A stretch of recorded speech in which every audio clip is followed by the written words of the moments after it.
Welcome to the deep dive. Today, we're getting into something absolutely crucial in the tech world. Semiconductor chips. Yeah, they're basically the brains behind almost everything now, aren't they? Yeah. Phones, AI, even defense systems. And the race to actually make these tiny things is intense, especially when you look at Taiwan and China. Which brings us to our big question for this deep dive. Can India realistically catch up? Can it become a major player in manufacturing these chips alongside them? And the idea is to pull out the key insights, connect some dots for you, give you a clear picture of India's plans, the challenges, and they are significant, and also that whole complex geopolitical angle with the U.S., China, Taiwan. Let's start with India side. Why this massive push for semiconductors now? It feels like it's really ramped up recently. There's some really core strategic reasons. First off, technical sovereignty, just having control over this fundamental tech, reducing import dependency. India imports something like, what, 65, 70% of its electronic components? And a lot of that comes from China. It costs the country, sources say, around $24 billion a year. So making them domestically is a huge economic incentive. Right, saving money and securing the supply chain. And national security, too. Yeah. Think about defense tech, critical infrastructure. You really need trustworthy chips. Plus, it just boosts everything else, AI, advanced manufacturing, Industry 4.0. It elevates India's whole tech status. And the government's really putting its weight behind this, isn't it? This is central to initiatives like Making India, the self-reliant India push. The financial commitment is serious. Even just in 2024, the government apparently approved over $15 billion in investment for 3 specific plants. The big one is a joint venture between Tata and Taiwan's PSMC. That's aiming to be India's first proper fab. A fab, that's where they actually make the silicon wafers into chips, right? The really complex part. Exactly, in Gujarat. And it's supposed to be AI-enabled, which is interesting. But it's not just fabs. There are also these semiconductor assembly and test, or assembly, testing, marking, and packaging. Those are popping up too in Gujarat and Assam, so covering different parts of the process. Okay, so a broader approach, not just the super high-end stuff immediately. And I read somewhere about a pretty ambitious timeline for the first chip. Yeah, one source mentioned this goal, aiming to produce the first domestically made semiconductor within just 2 years. That sounds incredibly fast for this industry. It's ambitious, definitely. Shows the level of urgency. Okay, so the ambition is clear, but what about India's existing strengths? What are they building on? Well, India actually has a really strong base in chip design. That's a key point. One source puts the figure at 19% of the world's chip designers being based in India. And the engineers are often described as high quality, but also cost effective. That's a big draw. And big international companies already know this, right? Oh, yeah. NVIDIA, AMD, Micron, they all have large and growing R&D and design centers in India. India is actually a massive customer for NVIDIA, especially for their AI chips. So deep design talent, a big domestic market. How does the strategy aim to connect that to actually making the chips? It seems the focus, at least initially, is on adding value and building expertise, not just churning out massive volumes. This ties into things like the PLI scheme. The production-linked incentive scheme. Yeah, that's aimed at boosting domestic manufacturing generally, including electronics. And it seems to be getting results, attracting billions in investment, creating hundreds of thousands of jobs, according to the sources. And does India's software strength play a role here? They're world-class in software. That's seen as a potential advantage. The idea is that software expertise could complement the hardware push, creating a more complete tech ecosystem, software and hardware working together. Okay, but now for the reality check. Manufacturing chips is notoriously difficult, right? Way harder than design or software. What are the big hurdles India faces? Yeah, chip manufacturing it's incredibly complex. You're talking 500, maybe up to 1,500 different steps. Clean room, where a tiny speck of dust can wreck everything. And it's hugely expensive, over $10 billion for just one advanced fab. You need totally uninterrupted, stable power. Like one source said, a single fab can use as much electricity as a small city in a year. And water. Massive amounts of ultra-pure water, maybe 10 million gallons a day for one facility.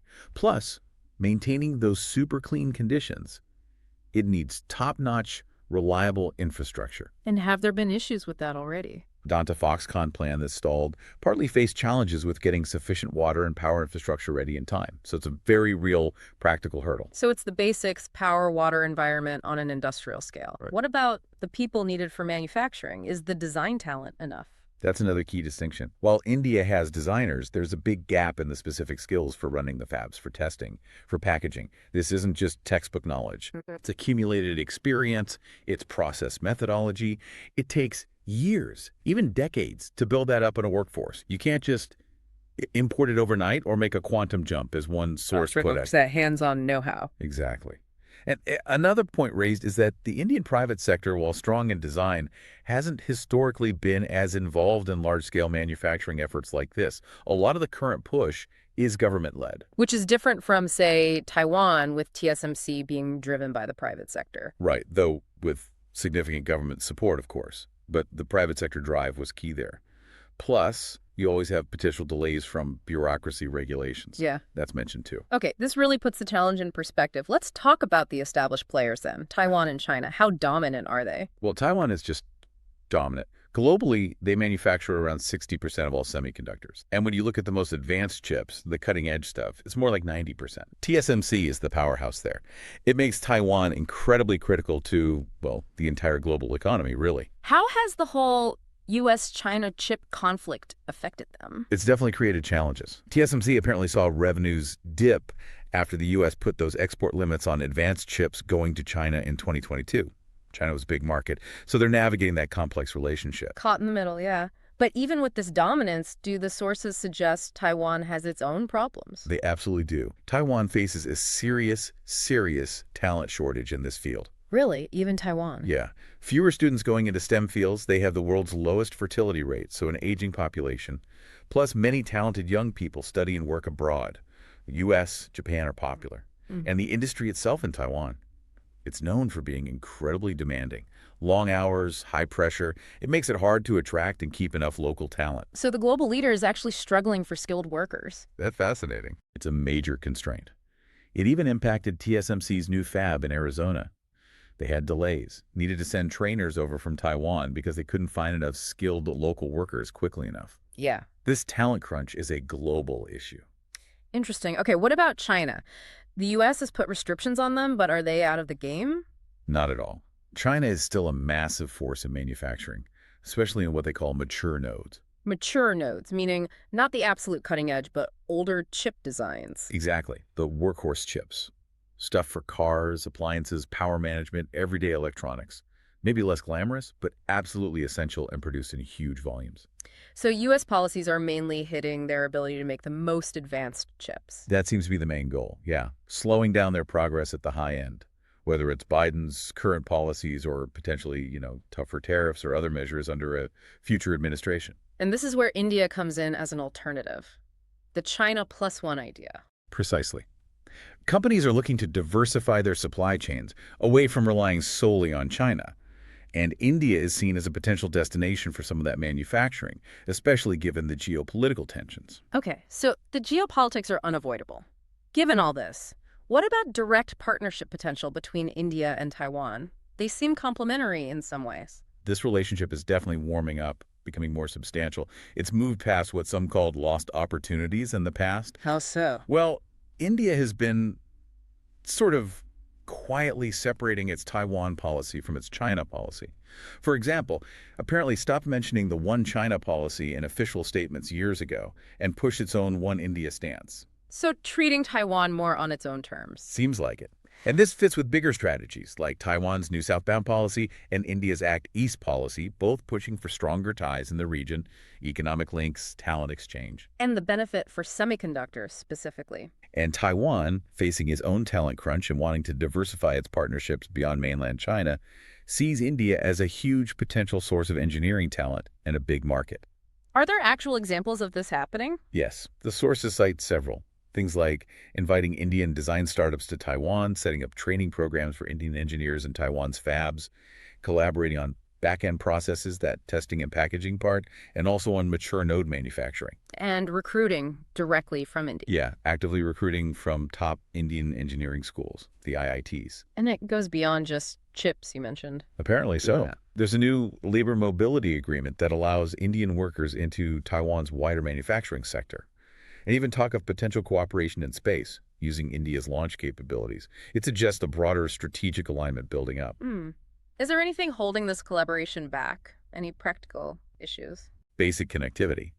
Since COVID, there haven't been direct flights between India and Taiwan. So travel involves long layovers, takes maybe 12 hours or more.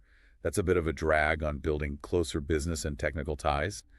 Getting direct flights back is seen as pretty important. Okay, let's try and pull this all together. We've got India's ambition, its strengths, the huge challenges, the roles of Taiwan and China, and this potential partnership.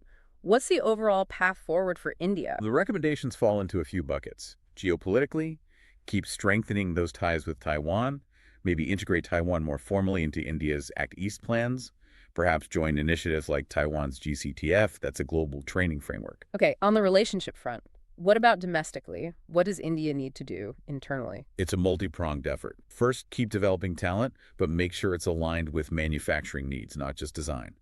Sources mention hundreds of institutions starting courses, which is good. But needs to be the right kind of training. Exactly. Then boost R&D investment. Develop more homegrown designs, more Indian intellectual property. Encourage public-private partnerships. Maybe learn from Taiwan's model where industry leads but government supports heavily. Right. And critically, fix those infrastructure bottlenecks. Mm-hmm. Power, water, logistics, streamline regulations, maybe a single window system so projects don't get bogged down.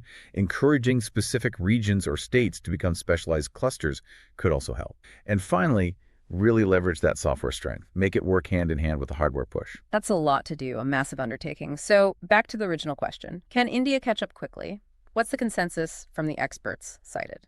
The consensus seems pretty clear. India has definitely put down a serious marker. The ambition, the investment, the growing international interest, especially from the US and Taiwan, it's all real and significant. But catching up to the sheer scale, the decades of experience, the technical sophistication of Taiwan, or fully replacing China, especially in those mature nodes, that's not going to happen overnight or even in a few years. It's a very long game. It requires immense sustained effort over time, building that deep manufacturing know-how, perfecting those incredibly complex processes.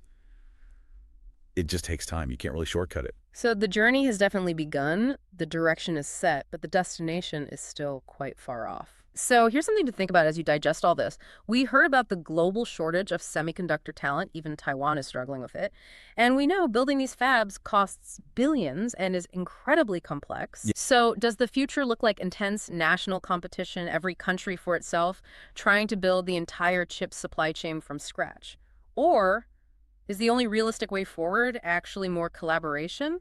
Leveraging different strengths like India's design talent pool combined with Taiwan's manufacturing mastery, is that the only sustainable path in such an uncertain world? That's a great question to ponder as this whole landscape continues to shift. Indeed it is. That wraps up this deep dive. We hope exploring these sources has helped you get informed quickly about India's significant but challenging role in the global semiconductor race.